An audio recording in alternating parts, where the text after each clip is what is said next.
నేను అంటున్న కిరాయి మనుషులతో మీరు చేసే హడావిడి తెలంగాణ సమాజం నిశ్చితంగా గమనిస్తుంది.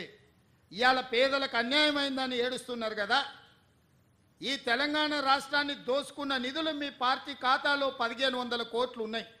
ఒక 500 కోట్లు తీసి ఆ మూసీలో మునిగిపోయిన వాళ్ళకి పంచిపెట్టండి. మీకు అధికారంలోకి రాకంటే ముందు తొడుక్కోవడానికి చెప్పులు కూడా లేవు కదా. ఈరోజు 1500 కోట్ల రూపాయలు మీ పార్టీ ఖాతాలో ఉన్నాయి. అది ఎవరి సొమ్ము? తెలంగాణ ప్రజల సొమ్ము కాదా?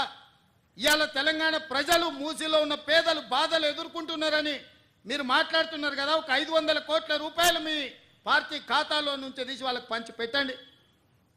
వాళ్ళకి ప్రత్యామ్నాయం ఏం చేయాలో చెప్పండి. ఈరోజు ఈ ప్రభుత్వం సిద్ధంగా ఉంది వినడానికి. హైడ్రా గురించి అసెంబ్లీలో చర్చ పెట్టినప్పుడు ఈ సన్నాసులు పారిపోయినరు, మాట్లాడలేదు. హైడ్రా మీద అసెంబ్లీలో చర్చ జరగలేదా? ఆ రోజు మీరు సూచన చేసి ఉంటే ఈరోజు మీరు అడ్డగోలుగా మాట్లాడాల్సిన అవకాశమే లేకపోతుండే కదా. ఈరోజు పేదలకు ఏం చేద్దామో చెప్పండి. మీ తాత సొమ్ము మా తాత సొమ్ము ఇచ్చేది లేదు. ప్రజలు కట్టిన పన్నుల నుంచి పేదలకు ఇవాళ 12,000 మంది బఫర్ జోన్లో లేకపోతే నదీ బెడ్డులో మూసి పరివాహక ప్రాంతంలో ఉంటే 15,000 డబల్ బెడ్రూమ్ ఇండ్లు ఇవాళ మనం కేటాయించడానికి నేను ఆదేశాలు ఇచ్చిన. మూసి మురికిలో దోమలతోని కలుషితమైన నీళ్లతోని అక్కడ బతకలేని శవాలుగా జీవోత్సవాలుగా ఉన్న పేదవాళ్లకు ఆత్మగౌరవంతో బ్రతకడానికి ఇల్లు ఇచ్చి ఇంటి ఖర్చులకు 25,000 ఇచ్చి మా అధికారులు అక్కడ ఉండి వాళ్ళని ఇంటి దగ్గర దిగబెడుతుంటే అభినందించాల్సింది పోయి అన్యాయంగా మాట్లాడుతున్నారు. డబుల్ బెడ్రూమ్ ఇల్లు కంటే ప్రత్యామ్నాయం ఏముందో చెప్పండి. పంచుదాం. ఇది ప్రజల సొమ్ము. మేము సిద్ధంగా ఉన్నాం బాధ్యత తీసుకోవడానికి. ఇవాళ పేదల సంక్షేమం అమలు చేయడమే మా బాధ్యత. చేతనైతే రాండి, అఖిలపక్ష సమావేశాన్ని పిలుస్తాం. మీరు రాండి, ఏం చేయాలో చెప్పండి. ఏది చేసినా వద్దనడం, మీ చేతగాని తనాన్ని కప్పిపుచ్చుకోవడానికి మమ్మల్ని ఏ ప్రయత్నం చేయొద్దనడం ఇది సమంజసమని నేను అడుగుతున్నా. 10 నెలలు కూడా కాలే మేము అధికారంలోకి వచ్చి.